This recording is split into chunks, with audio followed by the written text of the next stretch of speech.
From the city that brought the world Donald Trump and a brand of populist politics hitherto unseen comes something and someone that's very different.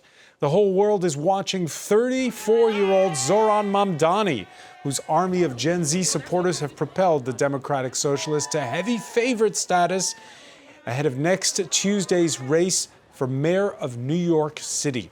We'll ask about his promises of rent freezes, free buses, whether that's too radical for the world's financial capital, and whether the best way to break through polarized echo chambers is through moderation, as personified by Mamdani's closest rival, former New York Governor Andrew Cuomo.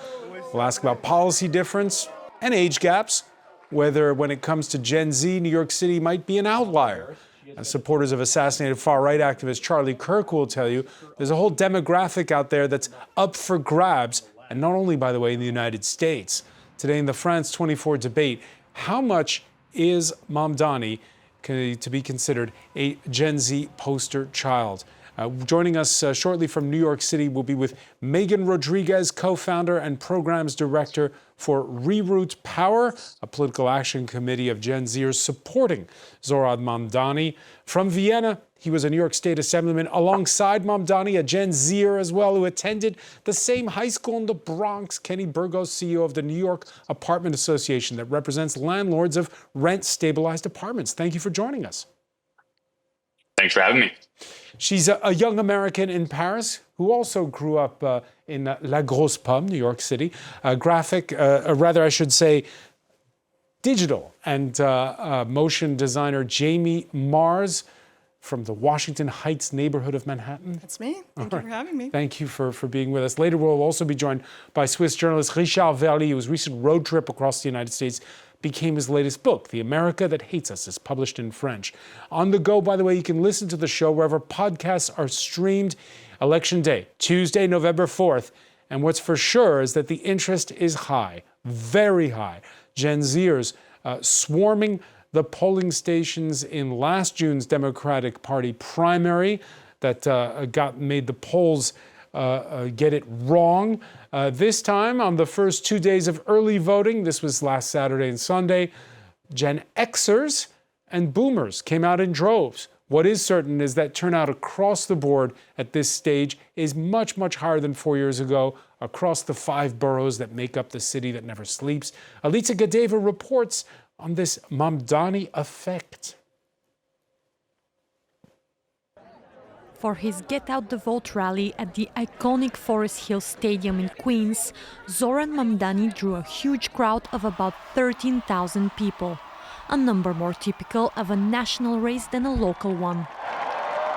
The Democrat took the stage with his catchphrase. New York is not for sale.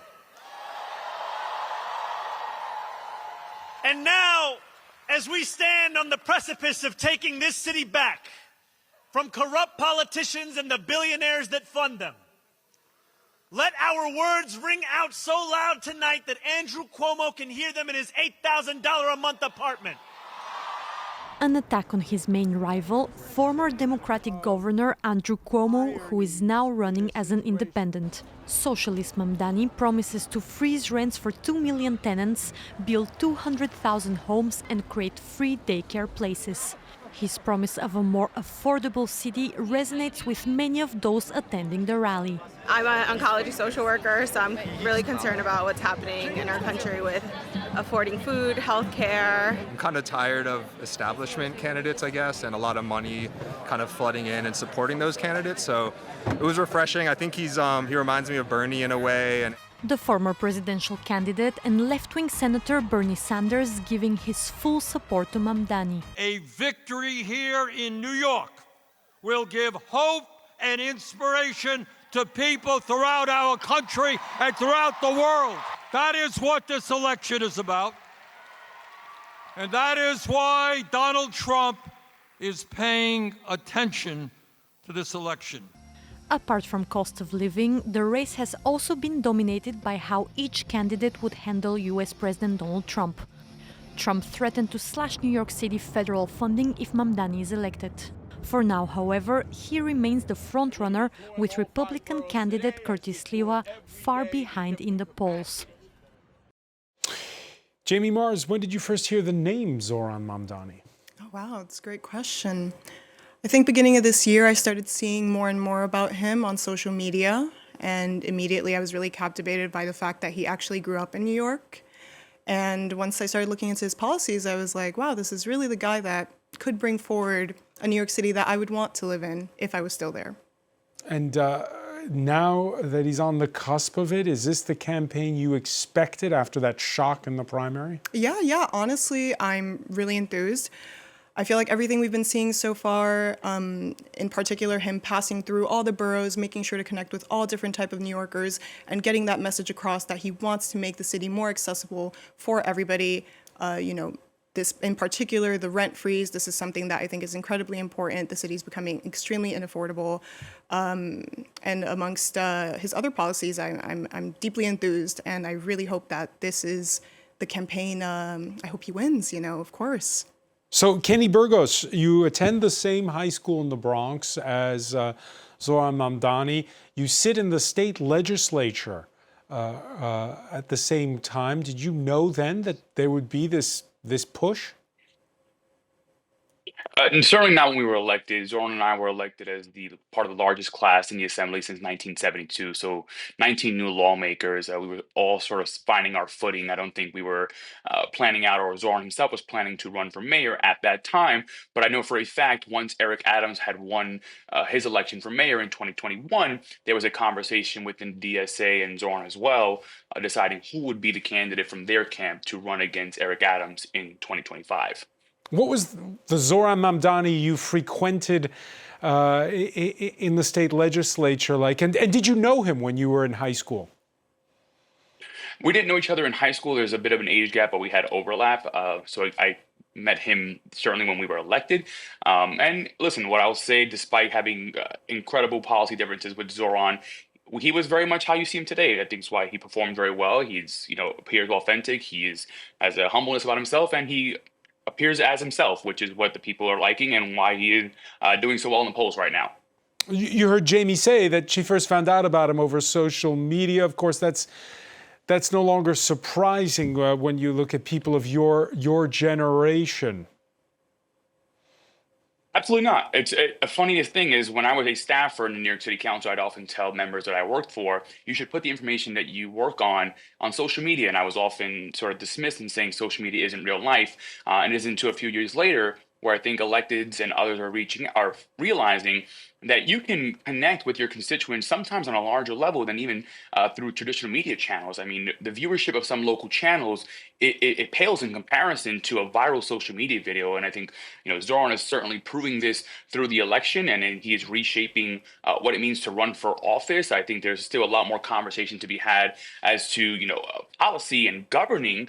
But it's undoubted. You cannot doubt the fact that social media is a incredibly powerful tool in today's elections, and certainly in New York City. All right, the former Democratic governor, Andrew Cuomo, who resigned over sexual harassment allegations, now getting the endorsement of the unpopular, according to the polls, outgoing Mayor Eric Adams, and Cuomo's former lieutenant governor, David Paterson. There were some blunt words from Cuomo earlier this week to characterize the split within the Democratic Party between moderates and progressives. The Democratic Party is having a civil war. You don't hear it, you don't see it, but it's going on in this election. And there's two sides that are fighting. You have a far-left extremist group that are called themselves socialists. Socialist sounds nice, utopia. Socialism hasn't worked anywhere. Venezuela had socialism, didn't work. Cuba was socialist, didn't work. Socialism is not going to work for New York City. Socialist name is Zohran Mamdani. A couple of questions there. I guess I'll begin with you, Kenny Burgos. Do you think there's a civil war? Those are the words of Andrew Cuomo going on within the Democratic Party?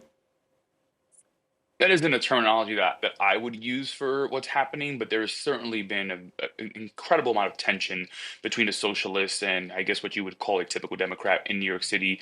The DSA, specifically the Democratic Socialist of America, have been, gaining power and gaining seats for the past several years in New York City, but have really been, the outsiders screaming from the gates. And there's certainly a comfort level when you can just scream at those in power and point out what's wrong. And it'll be very interesting to see, should Zohran win, now that they have sort of captured that power and executive power, to be specific, where everything that they have been speaking on for the past several years, they will have to hold themselves accountable for. And I think they're going to realize, and we're seeing it from Zohran now, even in his final weeks of the campaign, that governing is not about absolutes. It's about compromise. It's about understanding, especially in a city as large as New York City, government cannot be as perfect as they wish to envision. There is no utopia to be imagined. You have to try and work on behalf of so many people, of so many different beliefs, of so many different backgrounds, and that is just very, very difficult. And that's why the job as mayor of New York City is considered one of the most difficult in the world. So this is going to be, as they know, a very difficult testing ground for the socialists, but they should be held to account for all of the requirements that they've held of Democrats for the past several years, in my opinion. Jamie Mars, you agree? Well, I think that if we consider that New York City's wealthy background and tapestry, right, this is usually the class of people in the communities that are taken care of most or taken into most consideration. Zohran is actually, sitting down and thinking about people who fall outside of that very specific group. And I don't think that socialist policies or socialist ideas being implemented into New York City are necessarily a bad thing. I know that this is maybe what Cuomo is terrified of and people who are supporting him, but there is an important role to be served through socialist values in the entirety of New York City. And is there a civil war going on within the Democratic Party? I wouldn't agree, but I definitely think that there is a difference between wealthy democratic socialists or Democrats versus, maybe more working class or middle class Democratic Party members. And who's on which side? Ooh, that's a great question. Well, I would definitely think that the wealthier Democrats are against socialist values, and the working class people are more so pushing for the socialist values to be implemented. All right, with less than a week to go, our New York correspondent, who's been following Mamdani's campaign, sent us this report from Midtown Manhattan a short while ago. We're in the home stretch of New York City's mayoral campaign with 34-year-old Queens Assemblyman Zohran Mamdani polling in the lead. If he's elected, he'll be the city's first Muslim mayor. The Democratic Socialists running on a message of affordability, free childcare, free buses. He's also an outspoken critic of Israel. Mamdani's really electrified the electorate here. US President Donald Trump has called him a communist and threatened to pull federal funding to New York City if Mamdani wins. I caught up with Mamdani and asked him how he plans to deal with Trump. Donald Trump will try to thwart me as Donald Trump tries to thwart anyone who has ideas to actually deliver for the working class people that he's betrayed. And we have to use every single tool at our disposal. That means using the court system to ensure that we are actually suing for that which New Yorkers are owed. We've seen in California, the mayor of LA, the governor, the attorney general all coming together, filing a lawsuit to defend Californians. The attorney general there estimated that for every dollar they spent on legal fees, they recovered more than $30,000 in federal funds that would have otherwise been taken from them. Mm-hmm. And that, to me, is an example of what it looks like to fight for people. The other thing is that we've had a mayor here who almost views it as if illegal to speak up for New Yorkers when it comes to standing up to Donald Trump. He oftentimes doesn't say his name, he doesn't speak about the administration, and even amidst all of that, you still have a Trump administration that has sought to take money away from New York City, whether it be $80 million from a bank account, whether it be suspending more than $50 million because of refusing to give up trans kids in our school system, or it be this threat to suspend $18 billion in infrastructure grants. This is what we're seeing right now. It's time to actually have a mayor who'll fight back. Now, Mamdani is up against former New York State Governor Andrew Cuomo and Republican candidate Curtis Sliwa. Sliwa's trailing behind. Cuomo lost to Mamdani in the Democratic primary, so he's running as an independent. He's warning that Mamdani's policies are too left-wing. He frames this race as a battle between socialism and capitalism, but Cuomo's been tainted by scandals and has not managed to energize voters in the same way that Mamdani has. Now, polling figures for early voting show that a lot of people are coming out, and this strong turnout suggests that this election has got New Yorkers excited about politics. Kenny Burgos, what does high turnout tell you? I mean, I think high turnout tells us first and foremost, as we're debating here today, the entire world is watching this race, and certainly New Yorkers have been more engaged in this race than the race in 2021, which is a bit lackluster back when Eric Adams had won the primary and was up against Curtis Lee. Well, it was just a pretty mundane race, and Eric Adams was very expected to win by landslide. Now you have this sort of three-person race. There is certainly a large surge from Mamdani, but certainly a large anti-Mamdani election that's also going on, which I think has contributed to this turnout. I think it's very difficult actually to project what is happening right now. While Mamdani certainly has the odds of winning right now, there has been this surge we've seen the past few days in election districts that are not in his favor. So I think that does speak to people who are now paying attention for the general, maybe not as in tune for the primary, that maybe do not want to see him become mayor based on his policies, based on socialism. So it's be very, very interesting to see what these results come out to. All right, and there is, of course, the issue, the one that's near, I know, to your heart, Kenny Burgos, which is housing. The rent always seems too high wherever you live. Just ask Parisians pushed out to the suburbs over decades. But Paris doesn't even figure on the list of top 20 most expensive cities in which to rent what Americans call a one-bedroom, what the French call a two-room apartment. You can see on this graph, New York is number one. This is in dollars, more than $4,000 for a one-bedroom. The top non-U.S. city is number 4, Singapore, 3.2. London at number 5, 3,000. The rent always seems too high, and Zohran Mamdani proposing a rent freeze for those who are rent stabilized. Is this the issue, Jamie Mars? I think so. I think when I think of my own community, most of my friends are paying these skyrocketed numbers for rent. And I think that the proposal to freeze the rent for people who have had the opportunity to find this rent stabilized apartment would make a world of a difference for their own futures and their future family, should they decide to have one. I think that this is the primary thing that is rallying the youth behind Zohran and what is going to get him the most votes. And on this issue, Kenny Burgos, we've seen rents in New York City overall, and this isn't just for rent stabilized, they've gone up 22% over the last 5 years. So what do you do? Well, first, I think people need to understand there's just a complete misunderstanding of the housing landscape. The graph that you brought up earlier, the 4,000 median rent, that is contracted rent for rent available right now. The median rent for rent stabilized apartments in New York City, people may be shocked to know, is $1,500. So this is actually already one of the most affordable pockets of New York City, and almost 40% of the housing is rent stabilized. And for people that are in need, which, listen, I'm a former lawmaker, I care about affordability. It's a real problem in New York, but we have programs for this like SCREE and DREE that freeze the rent for seniors and disabled folks that never see an increase. If you have a voucher program, you never see an increase in your rent. So Zohran's focus on rent stabilization is actually only going to lead to a higher increase, because what happens is you freeze the rent, which has massive implications on the housing stock, on a housing stock that's already failing in New York City, and it's not his fault. It's been happening for a decade plus. But what we're going to see is an increase in rent on the market rate apartments. It's what happened in de Blasio. He often points to de Blasio freezing the rent 3 times, and what do we see? Increases in rent in the market rate. New York City does not build enough housing, so we're talking about a closed pie of housing. Freezing almost half of it is going to lead to a cost shift on the other market rent, and increases will happen, and I guarantee it.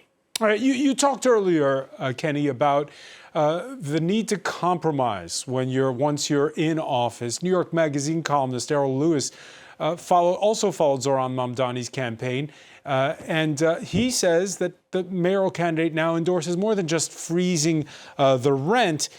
He penned a piece in which he says that he said the time has come to change our property tax system.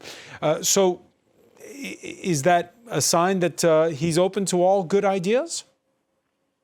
Well, I'm personally going to take some credit for this. Again, I've had conversations with Zohran personally through the campaign and even after the primary, and I use my own social media, certainly not to the degree that he has the reach, to propose and to point out what's happening in our housing landscape, and property taxes is absolutely one of them. When you come to New York City, the government utilizes property as a funding mechanism for its services. Almost 40% of the revenue that City Hall gets is from property taxes. And when 80% of people in New York are renters, they're paying that tax. So when these property taxes continue to go up, they continue to raise the rent. And it's a vicious cycle. And the city of New York always needs more money for more programs. And here you have Zohran Mamdani proposing another $10 billion plus in programs he wants to put out. And where will he find that funding? As a mayor, you look to property taxes, you look to the revenue from where you get it from. So I don't know how long keep tapping this revenue and not see it pass on to the renters you're trying to save.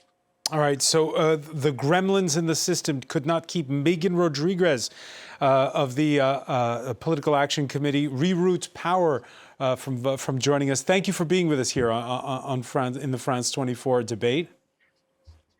Thank you for having me. Sorry, I'm late to the party, but happy to be here. Not your fault. Sounds like more of ours with the technical issues. And Richard Verly, Paris traffic could not keep him away. Swiss journalist for Blick. Megan, have you been listening in there to Kenny Burgos making the argument that the rent freeze, there's no way to pay for it? Sure, I did catch the tail end of that argument, so I might not be completely filled in on all of the details. Zohran Mamdani has a very thorough plan for raising money for his platforms.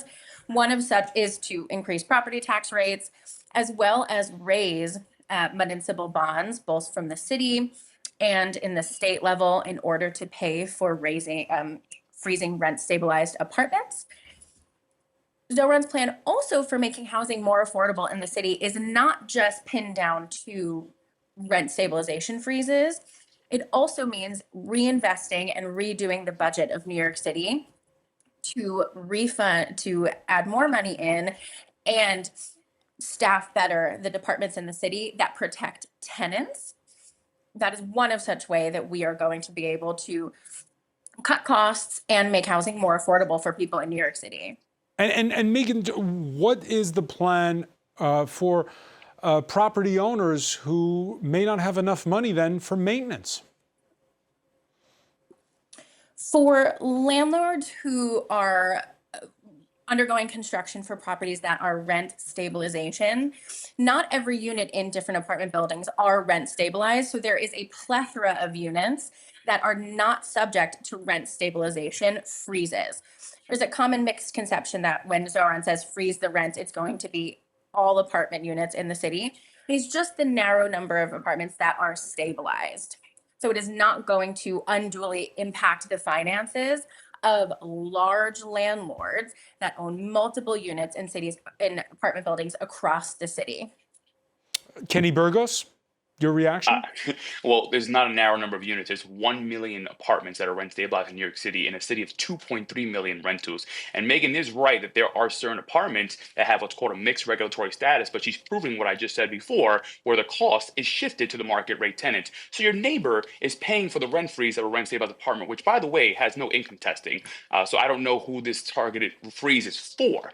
But again, what he's not calculating in this is the apartments and the buildings that have a full regulatory status, which happens to be typically in the Bronx, where I used to represent, or northern Manhattan, poorer neighborhoods. These buildings have been squeezed for the past decade based on law changes in 2019, based on the Rent Guidelines Board changing rents below inflation for the past decade. And over 200,000, as reported this year, are already functionally bankrupt. So if these go into full insolvency, the city's going to have to take over. And right now, reports are saying almost $500,000 just to restore these buildings. So you're talking in the multiple billions of dollars should a Mamdani administration inherit these buildings that he bankrupts. So I'm not sure where all this money will come from to both save the housing and implement his policy.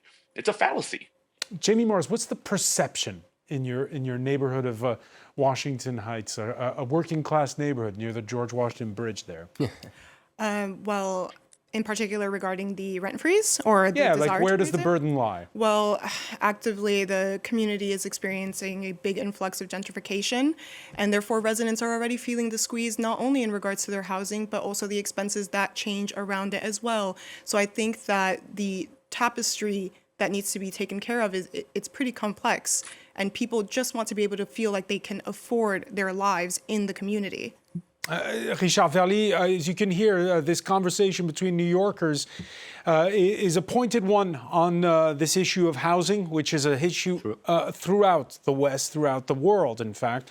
And we're seeing that here's an election where the issues like transport, like housing, are dominating, whereas we don't get that very often, it seems, at least not here in France. Well, I would not completely agree. We have municipal elections coming up next spring. We're going to have a mayoral election in Paris, a municipal election in France, and an election in Paris, and housing will be definitely a big subject. I read this morning in the conservative paper Le Figaro a study by a sociologist, a well-known one, Jérôme Fourquet, who's saying that Airbnb has completely changed the geography of Paris and really impacted the life of a lot of people. So I think the question, I understand what the gentleman was saying about the capacity of New York City to find the budget to invest in housing, and I think that's a critical point. But in the meantime, I mean, in Mamdani campaign, you have the word hope.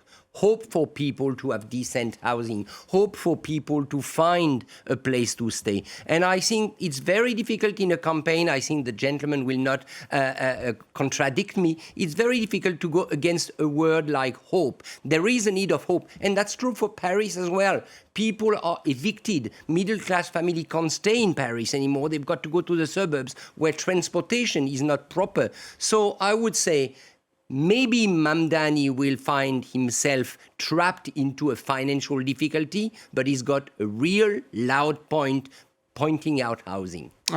Kenny Burgos, you've spelled out for us clearly how your differences with the front runner for mayor of New York City, but aren't you glad that this is the issue we're talking about?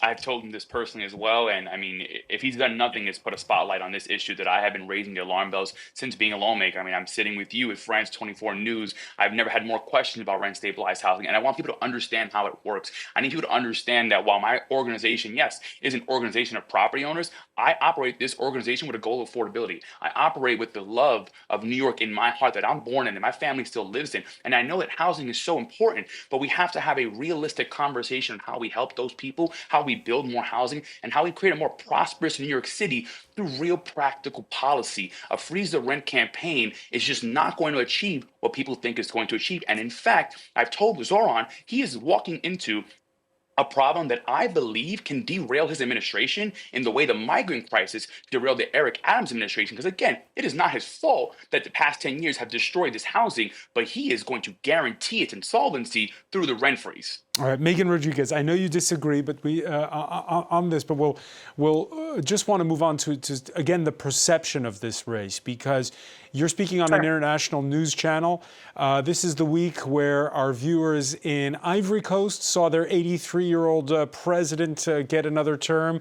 The 92-year-old president of Cameroon, who's been declared the winner by the Constitutional Council there. The President of the United States is not so young either, I've noticed. Your thoughts on the fact that here you are championing a 34-year-old? Yeah. With Reroute, the political action committee that I represent, we are specifically focused on talking to Gen Z and connecting with Gen Z back into the political system. And what we have been finding through our fellows and our connection with voters, there is such an appetite for youth and newness in the political system. And that's why, hope has come up a couple of times in this conversation, hope for the future. And we are finding that people want something new. They don't want the old guard of the Democratic Party, who are also run by people of older age, and not connected with the energies and desires and fears of people that are millennials and younger. Zohran's a millennial. I myself am Gen Z.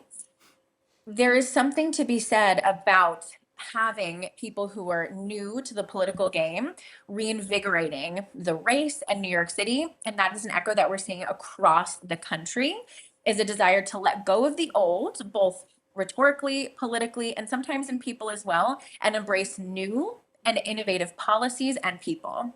Of course, a sparrow doth not the spring make. It's one race in one city. How do you get young people to vote? We are definitely finding that there is a disillusionment amongst Gen Z and young people in this country, and voting is their primary source of ire. They feel completely abandoned by the Democratic Party, establishment politics. And one way that we're finding at Reroute and amongst this race and several we're seeing across the country, is speaking to the issues that young people want to talk about. Housing is one of them. A future that is filled with justice for people of all different identities, and a future that is stable and affordable are the big issues that seem to be mobilizing young people in our experience in New York City and across the country.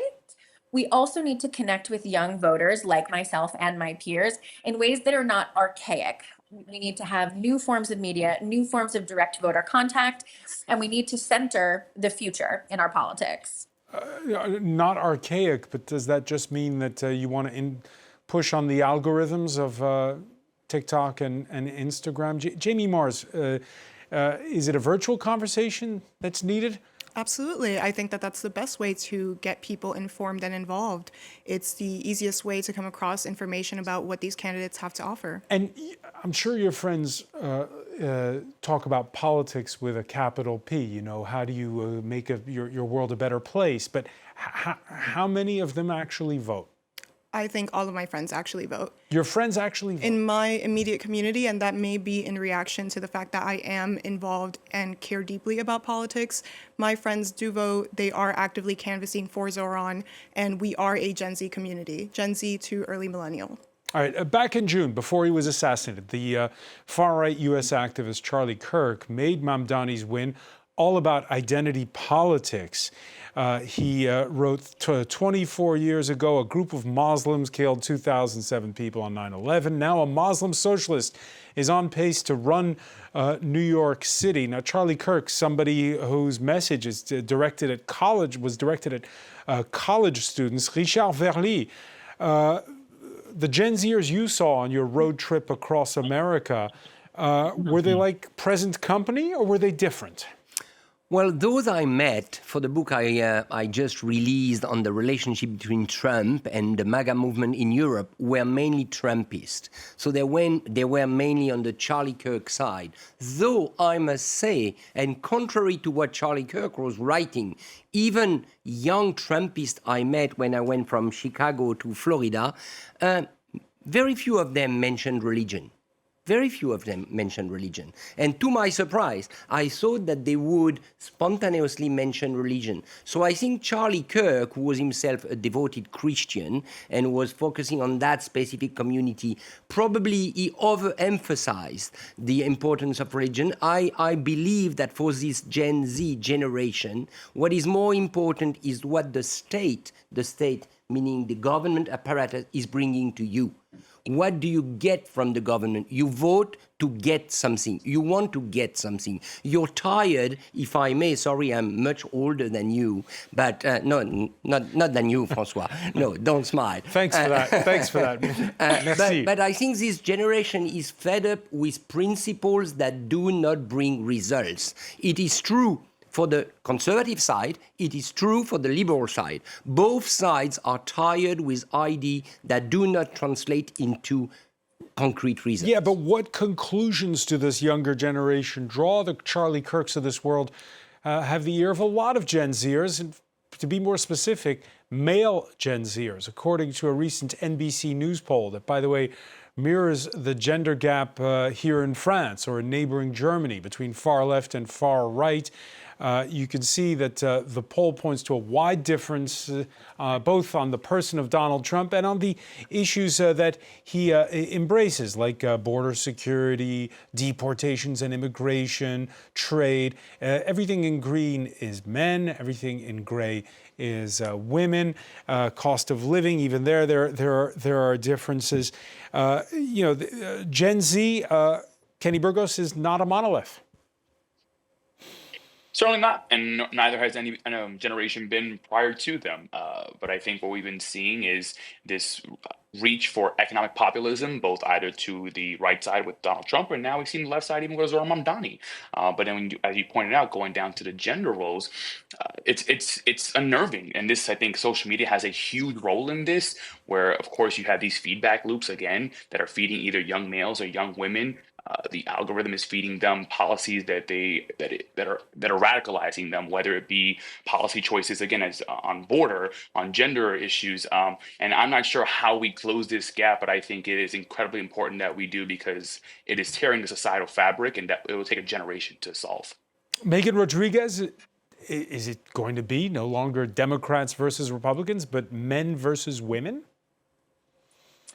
I don't think that it's fair right now to say that there's entirely a gender divide between men shifting right and women shifting left. Among young people. I do, even amongst young people, I do think the data is showing us that young men are tending one way and women the other. I do think, however, this is correctable.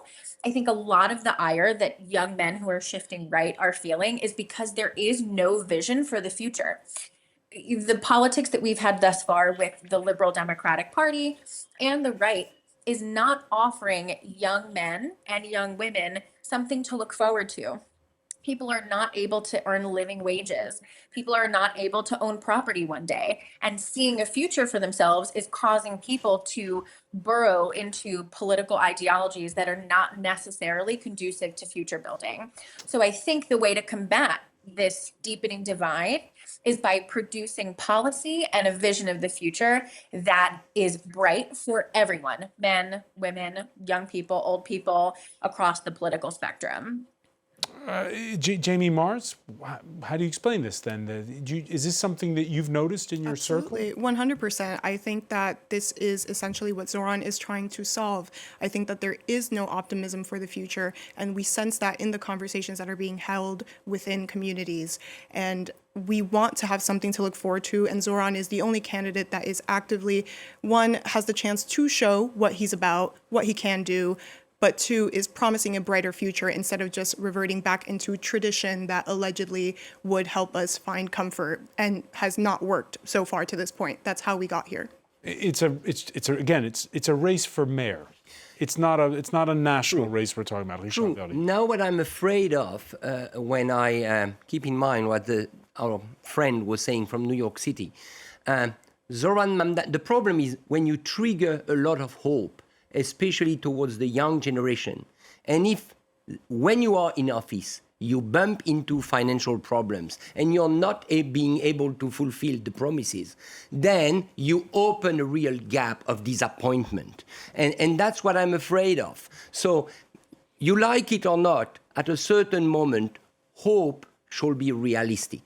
I mean, hope cannot be not realistic. And I understand beyond housing, behind housing, there are a lot of financial concerns. And I believe Mamdani, but I'm not living obviously in New York City, he has to address those financial concerns as well. You don't want to see, nobody will have a decent housing in a bankrupt New York City. Nobody will have a decent housing in a bankrupt Paris. Well, Paris is already bankrupt, by the way, with a debt of $7 billion US dollar. So what I must say is you've got to be a manager as well when it comes to those big cities. You cannot only be someone who brings hope, but to win the election, hope remains the key word.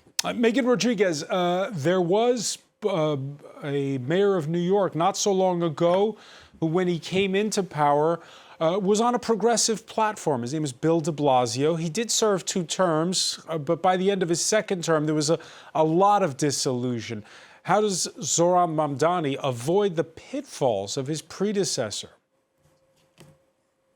Sure. So the critical thing that Zohran Mamdani has to do in order to run a successful New York City, and I echo the sentiment of the speaker here, it's a managerial position, it's a financial position, and it's also a policy position. What Zohran needs to do is close the gaps in the New York City budget for wasteful spending, cut out any of the corruption that's imbued into the city, into the mayoral position, and reassess the way that we have been spending money and subsidizing the private industry, and see how we can shift that into a public sector funded housing market and policy platform. I think the pitfalls of Bill de Blasio and other, political figures in this country is that they're not innovative enough, and that they're riding on the status quo of progressive liberalism in order to achieve their goals. So Zohran needs to have a team of advisors that are educated, competent, and move forward with his vision that does have a plan. But Kenny Burgos, for those who are watching from outside of the United States, there's this feeling that there's all this political gridlock in Washington. But is it the same when you're at the city level, when you're at this level of the state as well? Well, it's certainly not the gridlock of a two-party system. Democrats have a supermajority in both houses in the state, and of course, the governor is a Democrat herself. And the city council, withholds a supermajority as well. But there is the division amongst the range of beliefs within Democrats. So it's not as easy to say as if Zohran can sort of get what he wishes. The city is, in fact, a product of the state. Much of what he wants to accomplish requires state approval, which is not all New York City members, which are certainly not all socialists. So this is exactly what the previous speaker was saying. It's going to be incredibly difficult. And that hope is very hard to keep alive when the economic realities of, yes, stagnant wages, increasing costs, inflation are all creeping up on him. I mean, he is going to be inheriting one of the more difficult economic scenarios than any past mayor, but he has really put a lot on his plate, and it's so clear-eyed in a sense where, almost any New Yorker can recite his campaign promises. I'm not sure how he diverts from them and balances the economic realities that are going to happen in his first year. But he's going to need to stay for a lot of what he needs to do. Jamie Mars, how long will the honeymoon period last? Oh, wow. That's a great question. I guess we'll have to find out. We're talking as though he's elected, but of course the election. Truly, yeah, true. We've got a few days left. I guess let's get him into office and find out after that. All right. We'll leave it there for now. Jamie Mars, I want to thank you so much. I want to thank Kenny Burgos for being with us from Vienna, Megan Rodriguez from New York City, Richard Verly. Thank you for being with us here in the France 24 debate.